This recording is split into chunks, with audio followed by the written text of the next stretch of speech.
Allahumma salli ala sayyidina Muhammad. Assalamualaikum warahmatullahi wabarakatuh. Selamat kembali dalam episod seterusnya di YouTube channel Ruang Damai.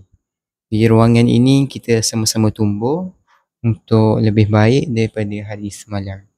Jadi hari ini apa yang nak di-sharingkan ialah berkenaan belajar dari rasa bersyukur. Jadi sebenarnya pagi tadi saya melihatlah satu video yang mana sangat-sangat menyentuh hati saya, yang kita sendiri pun tak pernah terfikir untuk berada ataupun untuk buat benda tu. Jadi ada seorang influencer ni lah, influencer yang dia berceritakan dia pergi volunteer ataupun pergi sukarelawan di sebuah negara, iaitu tak silap saya di Syria, yang mana Syria ni negara yang ialah peperangan, dan di sana dia pergi ke satu tempat refugees lah. Jadi macam mana salah satu perkara yang dia ceritakan yang betul-betul menyentuh hati saya, dan saya terfikir ataupun tak terfikir pun dia orang boleh buat macam tu. Okey.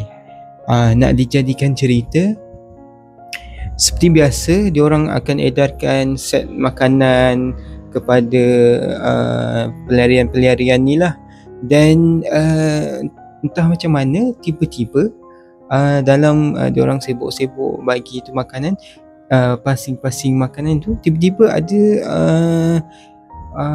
macam satu bekas, iaitu bekas makanan yang ada nasi dan ada kambing. Dan diorang tertanya siapa yang bagi nasi dan kambing, sebab dekat sana ialah nak dapatkan nasi dengan kambing tu sangat susah. Dan diorang tertanya siapa yang bagi. Lepas tu dia tanyalah orang dekat situ, sebenarnya hari ni kami ada membuat satu walimatul urus, iaitu satu perkahwinan. Dan dia pun rasa macam perkahwinan, macam mana perkahwinan dekat boleh buat dekat tempat pelarian macam ni. Jadi momen yang mana rasa betul-betul menyentuh hati bila diceritakan, yang mana ada satu pasangan ni lah daripada South Africa. Diorang datang volunteer, tapi at the same time diorang buat majlis pernikahan diorang dekat tempat refugees.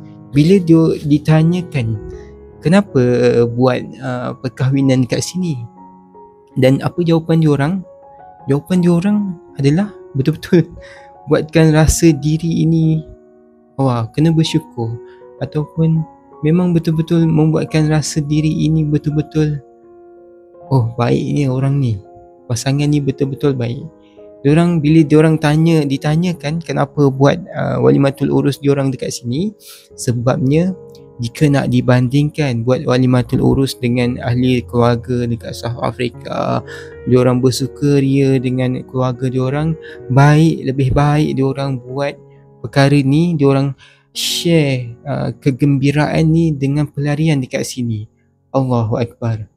Kalau kita fikirkan balik kan, tak pernah terlintas dalam fikiran kita nak buat benda ni dekat sana. Bayangkan diorang boleh fikir yang macam mana diorang nak share diorang punya kegembiraan ataupun kesyukuran yang diorang ada. Diorang belanja refugees tu makan, lepas tu diorang belanjalah makan, minum semua, nak bagi diorang rasa sama-sama dalam berada dalam situasi tu. Yelah, bila kita fikirkan balik, especially dekat Malaysia kan, siapa je tak gembira di saat hari pernikahan ataupun hari kesyukuran. Kat sini dekat Malaysia, kita hari-hari setiap minggu ada majlis perkahwinan. Tapi pernah tak kita terfikir dekat sana, dekat pelarian dekat sana, lagi-lagi dekat Syria ataupun dekat Palestin, dapat tak diorang rasa nikmat yang kita rasa sekarang? Jadi perkara ini betul-betul menyentuh hati dan perasaan ni bila couple daripada South Africa tu kata diorang nak share benda ni, kenikmatan ni, ataupun diorang nak share kesyukuran ni dengan pelarian. Mudah-mudahan Tuhan memberkati perkahwinan mereka. Itulah, kadang-kadang kita terfikir kita pergi majlis kahwin, sampai kat sini kita akan merungut, setiap minggu ada majlis kahwin, penat lah nak pergi. Lepas tu bagi yang seorang ataupun bagi yang masih single kan, mereka selalu semualah nak berkahwin, kahwin. Tapi pernah tak kita terfikir perasaan pelarian dekat negara mereka susah nak ada nikmat tu, susah nak rasa macam mana kahwin, rasa makan sedap-sedap. Itulah salah satu benda yang kita patut syukurilah. Dan mudah-mudahan apa yang saya share ini sedikit sebanyak memberi kita satu fikiran baru, ataupun membawa kita ke arah satu fikir yang dia tak ya juga, mereka pun perlukan benda ni.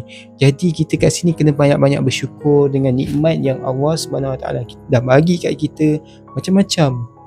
Kadang-kadang bila hanya kita je yang rasa macam kenapa, hanya mengeluh. Tapi percayalah, bila kita duduk sebentar, kita fikirkan balik, kita renungkan balik, kita tengok balik, sebenarnya nikmat yang Allah bagi dekat kita jauh lagi banyak, jauh lagi besar daripada mereka-mereka yang diuji di negara-negara pelarian. Semoga perkongsian hari ini sedikit sebanyak memberikan kesyukuran ataupun mengingatkan diri saya sendirilah untuk sentiasa bersyukur dengan apa yang kita ada. InsyaAllah kita akan jumpa di next episode. Mudah-mudahan ini membantu anda semua. Sekian, terima kasih.